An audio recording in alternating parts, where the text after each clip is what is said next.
Hi, welcome to the eighth interview of God, Gold, and Glory. Today I'm here with Jack Ward. He's a Division One golfer out of Wright State University in Dayton, Ohio.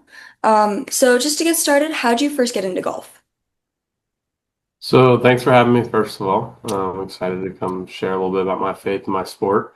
Thank you for So I play golf, and my dad started coaching our high school team in 2005, and I was born in 2006. So kind of just grew up on the golf course with him all the time. Have always been around it, and kind of started playing competitively when I was 7 years old, and then really started taking it serious in high school, and then ended up kind of taking the next step and play at a college level now. So, Nice. Looking back, obviously you've been doing it your whole life. How did your mindset change when you first started going to like tournaments and all that stuff to now? honestly, it kind of changed more from high school to now. I tried to be more like the 7-year-old self every time I played. He didn't have any idea what the pressure was or anything like that. He was just out there having fun, playing golf, doing what he enjoyed. So, high school kind of came, more serious, more intense, a lot more pressure. And then now I just kind of really try to separate myself from golf and understand that it's just a game at the end of the day, and my results don't define who I am. So I think that's the biggest thing that I've kind of noticed a difference in is so much more into golfer, and it really, doesn't really define who you are at the end of the day. And just want to be like that 7-year-old kid who was just doing it for fun. So. Nice. Where did that pressure kind of come from in high school then? From a Honestly, it just you set goals and you really want to play well. You want to make it to the next level. You want to play in college, and I think that all kind of just became a lot when the expectation was there. You wanted it so bad. I wanted to play in college golf. That was my goal, and it was hard. And that's kind of where it came from. I think I focused a lot on the results instead of the process of getting better, I think, which was hard. And a lot of pressure kind of stemmed from that. But yeah, I'd say it's just you almost want it so bad that it makes it harder sometimes. Yeah, no, that makes sense. If you had to describe your faith in one word, what word would you be? What word would you use?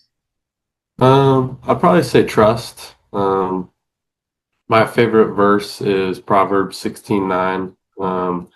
You not or The man plans his steps, but the Lord establishes them. And I think that we just always have to trust that God has our back and He has a plan for us. And we really just have to put full trust in that, and that what happens is happening for a reason. I think a lot of times it can be easy to say, "Why me?" or "Why is it not doing what I want? Why is this not working out how I want it to?"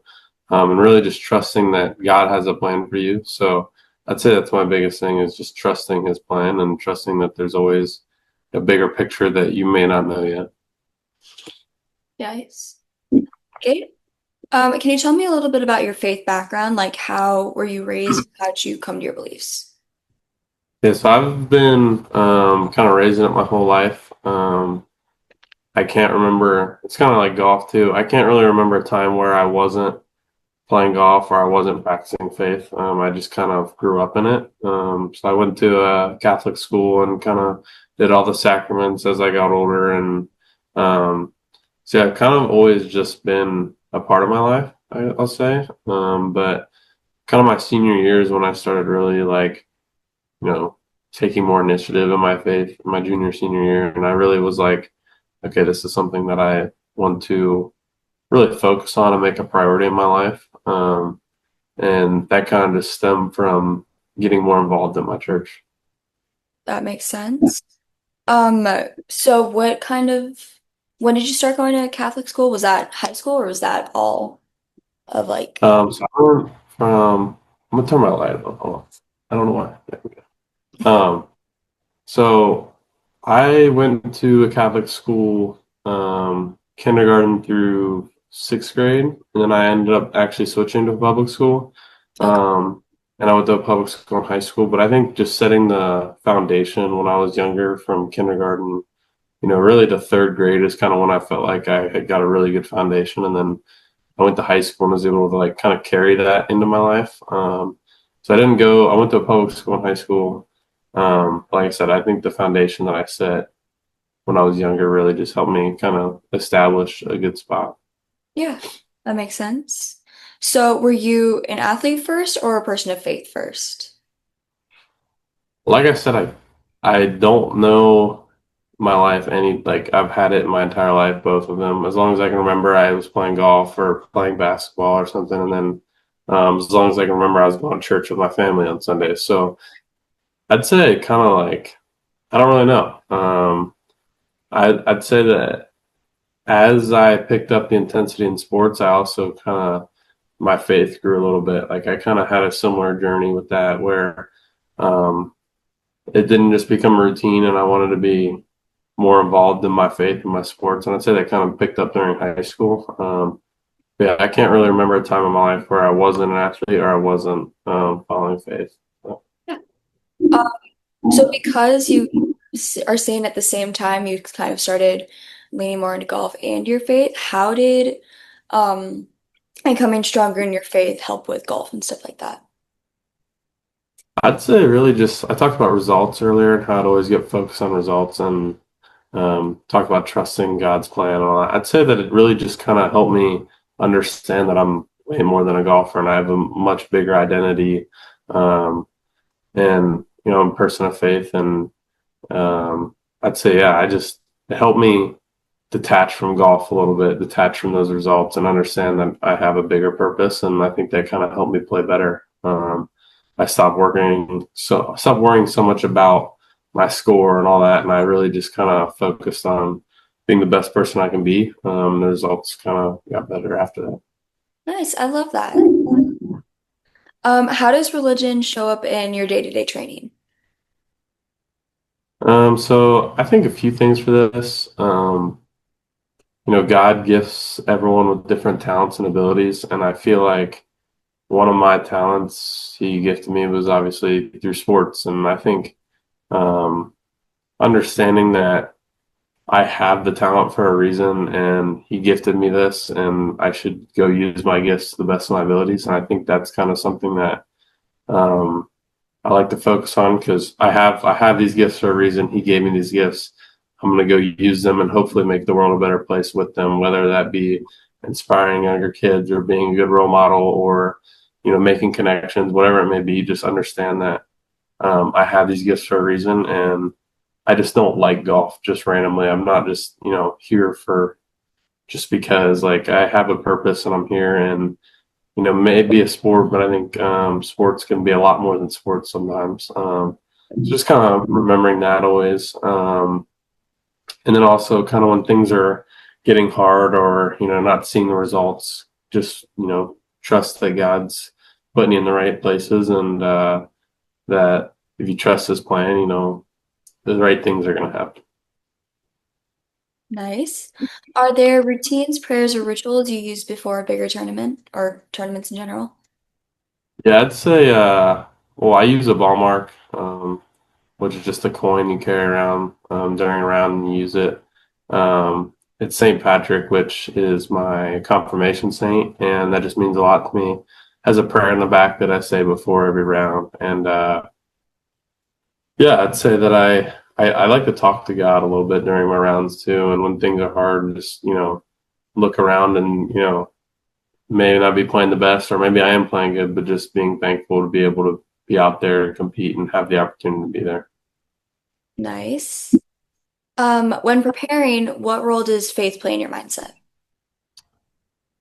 Like I kind of said earlier, just understanding that yes, you're going to go give your best, but just disconnecting from the fact that these results, they don't change who you are in any sort of way. And I think that helps me prepare a little bit because I can kind of relax a little bit. Like this is not life or death. There's so much more than this. And regardless of what you shoot today, what your score is, you're still a good person. You're still Jack Ward. And that's what I kind of like to think. And it kind of helps me just relax a little bit and go into a little bit more free. I feel like I always see quotes where it's like the only real goal in life is to become a saint. And so it's like Yeah. everything else is then you can do while you're alive. But ultimately there is a bigger picture. for sure.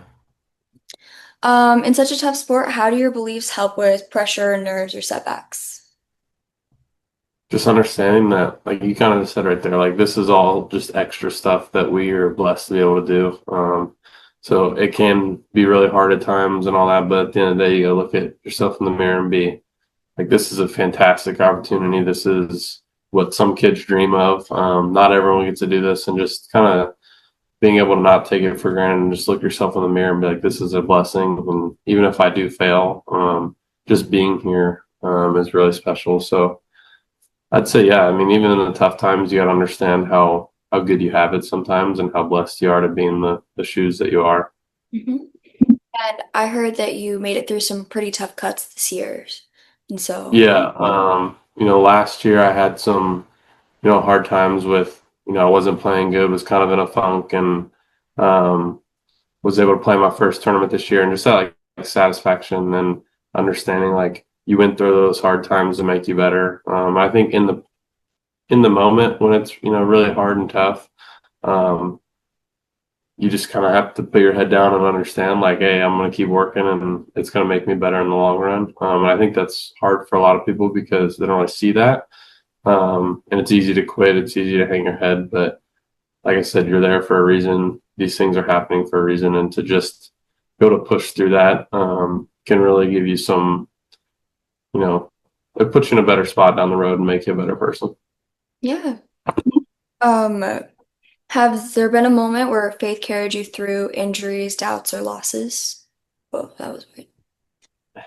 Um, yes, like I said last year, I had some struggles in my game, and um, I wrote on my mirror, some Bible verses, and really just being able to wake up every day, look at that, and just understand I can keep going and I can do this really helped me kind of push through.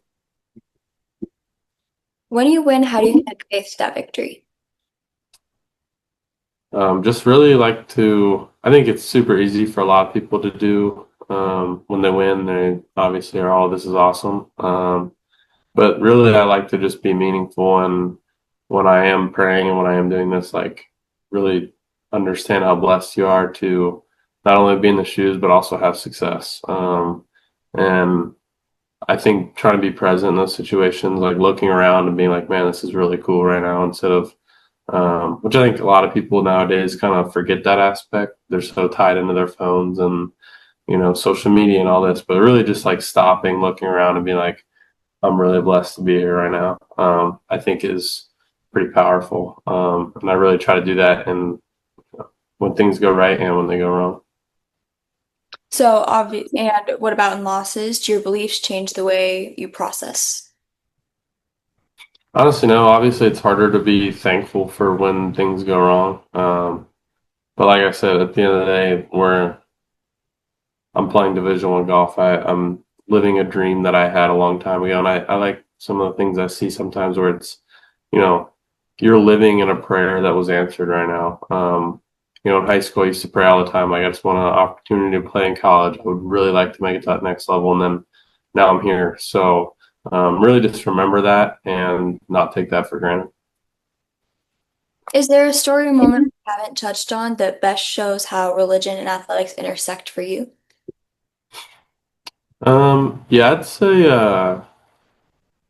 honestly, kind of during my high school, I had my dad as my coach and my brother as a teammate. And my mom was around all the time as kind of a team mom. And I'd say really just during that entire process, I battled some health issues my senior year, and I was able to kind of finish it off well. And yeah, I just guess, God puts you in places for certain reasons and he surrounds you with people you need to be surrounded by. And just to kind of have all that happen my senior year where, the beginning of the season, I was struggling with a lot of health issues. And by the end of the year, I finished up my high school career with my dad coaching me, my brothers, my teammate, my mom, they were watching the whole time. And really just was a special moment for me because it able to tie, my faith with God, being able to play that last tournament. My family, which is obviously super important, all surrounded with me, and then my sport, which as a gift that I received, and just to kind of have them all tie together, really meant a lot, and it was a pretty cool moment for me. That's beautiful. I love how you keep referring to it as a gift. I think a lot of time athletes, we forget that and are like, I'm putting the hard work in, but Yeah, ultimately it is God who's allowing yeah. us to do it. I think too, like people think of gifts just as like talent, but like a gift is your ability to go work hard. A gift is, being able to have that mindset where, you're gonna go put in the extra time and like perfect your craft and all that. So, I think gift is a lot more than like when we think of gifts, we think of like talent and stuff like that, but it's mindsets, it's opportunities, it's all sorts of things that we don't even realize. Just, being able to talk about our faith is a gift. And I think that's something that kind of gets overlooked, like you said, Yeah. It's the ability to be passionate and actually care about something. It's for sure. And have people that support you. There's a lot that goes into it. I think it's overlooked, but um, yeah, just try to be thankful for it and understand that you're really lucky to be able to have these opportunities. that's awesome. Anything else you want to add before we close out? I don't think so. I appreciate you having me on. Thank you. Well, this was the eighth episode of God, Gold, and Glory.